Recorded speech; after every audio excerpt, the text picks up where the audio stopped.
Salut tout le monde, j'espère que vous allez bien. On se retrouve aujourd'hui pour une vidéo nutrition mais couplée un peu avec les cheveux. Je vous ai fait il y a quelques temps une vidéo sur l'alimentation et les impacts que ça pouvait avoir sur la santé de nos cheveux et j'étais censée vous faire en fait la vidéo avec mes plats, mes différents plats, ce que je mange, etc. J'ai mis énormément de travail à tout préparer, à tout faire pour vous. Ça a mis plus de temps que prévu et aujourd'hui tout le travail s'est effondré, on n'a rien de temps. Je garde le chaton de mon petit frère Jean-Claude ce week-end, c'était pas prévu, je me suis portée volontaire, je vais dire par malheur ou par bonheur, parce qu'en soi j'ai passé un très bon week-end. Django est très chou comme chaton. C'est la raison pour laquelle je peux pas lui en vouloir d'avoir cassé ma carte SD. Elle marche plus. Je sais pas, j'ai tourné la tête, il a commencé à jouer avec. Je l'ai vu, je l'ai réinséré pour vérifier si tout allait bien. Et ben le lecteur n'arrivait plus à la lire, donc bah voilà, c'est foutu. Du coup, il fallait trouver une solution, je voulais pas perdre tout le travail que j'ai pu faire. Et au lieu de refilmer le tout, parce que ça a été quand même long, je me suis dit, on va synthétiser le tout et je vais vous présenter mes 5 critères en fait que je retiens lorsque je mange en fait pour mes cheveux. Numéro 1, respecter les temps de repas. C'est-à-dire que le matin, je fais attention à manger le matin, je mange à midi et le soir. C'est tout. Le matin, c'est le seul moment où je mange des produits laitiers. En soi, j'aime pas les produits laitiers, mais c'est le seul moment de la journée où je vois l'intérêt de l'incorporer dans ma diététique, dans ma nutrition plutôt. C'est un peu psychologique, mais ça marche et du coup, j'essaie de ne pas louper les petits déjeuners. Les déjeuners sont aussi les moments où je mange le plus, donc c'est pour moi le repas le plus important parce que c'est là où j'ai le plus faim dans la journée. Et aussi le soir, j'ai très faim mais je veille à ne pas trop manger non plus, à faire quelque chose de light, une salade ou quelque chose pour justement ne pas me coucher le ventre trop plein et d'avoir aussi le dernier repas qui est plus ou moins équilibré.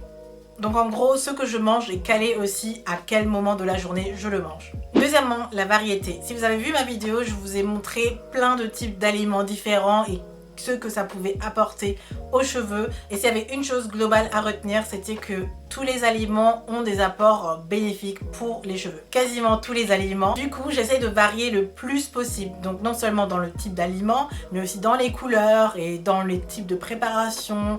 Et j'essaie vraiment de tout faire et de surtout pas me restreindre. C'est pas un régime, c'est plus une nutrition. C'est pas grave si c'est pas healthy tout le temps, mais j'aime bien manger au resto, j'aime bien manger au fast food, c'est pas la même chose, hein, on est d'accord. Et à ce moment-là, manger pour ses cheveux, comme j'aime le dire, a un sens beaucoup plus sympa que je veux dire un régime pour les cheveux, etc. Il n'y a aucune restriction, il n'y a aucune frustration, et du coup, je me prends pas trop la tête quand il s'agit de manger et de prendre soin de mes cheveux. Numéro 3, cuisiner au maximum soi-même. Là encore, ça rejoint plus le point d'avant et le point d'avant, enfin le premier point. Comme il y a plein de choses bénéfiques pour nos cheveux et qu'il faut varier, il faut aussi favoriser les jours où on cuisine pour soi. Et personnellement, c'est le moment où j'ai un peu plus de contrôle sur ce que j'ingurgite.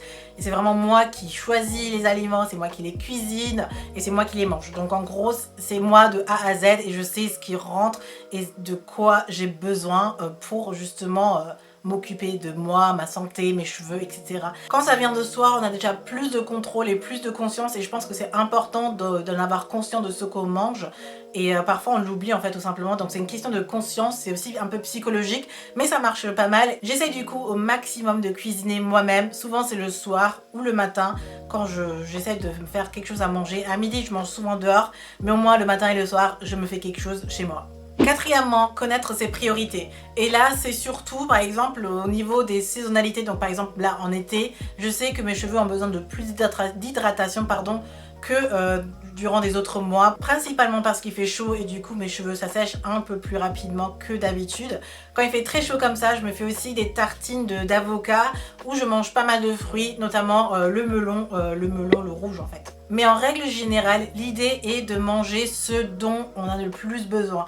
On n'a pas besoin de tous les nutriments qu'il faut. Il faut juste prêter un peu attention aux cheveux. Vous pouvez aussi vérifier avec vos ongles et voir où vous devez porter vos priorités. Et ça, c'est un indicateur assez intéressant pour savoir aussi quel type d'aliment il faut choisir. Je pense aussi que c'est le plus difficile, du moins ça l'a été pour moi, de du coup faire les recherches des nutriments, de savoir en fait ce dont on a besoin.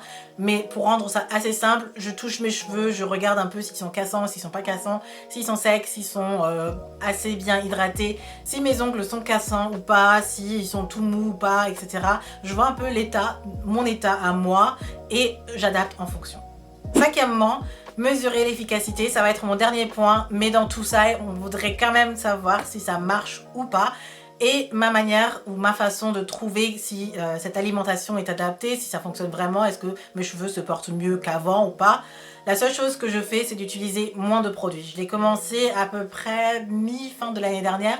J'ai en gros moins hydraté mes cheveux, j'ai juste nettoyé, posé mon masque, hydraté de temps en temps, une fois par semaine, et quand il le faut, une deuxième fois. J'applique très peu de produits dans mes cheveux pour justement voir si mon alimentation a un impact ou pas sur mes cheveux. Ça me permet vraiment de mieux voir. En soi, c'est la même chose pour n'importe quel test. Si vous testez plusieurs choses en même temps et vous voulez voir un résultat, il va être difficile de savoir quelle technique permet d'obtenir le résultat recherché ou qu'est-ce qui a permis d'arriver à tel et tel résultat. Donc moins il y a d'étapes pour un résultat, mieux c'est. Et c'est ce que je fais pour mesurer l'efficacité de mon alimentation dans mes cheveux. Voilà, ça a été mon dernier point. L'ensemble résume un peu la vidéo que je vous avais préparée, mais j'espère que cette version vous aide quand même, que ça a été utile. Si c'est le cas, vous savez ce qu'il y a à faire. Donnez-moi un thumbs up, comme ça je le sais. Si vous n'êtes pas encore abonné à la chaîne, bah, n'hésitez pas à vous abonner.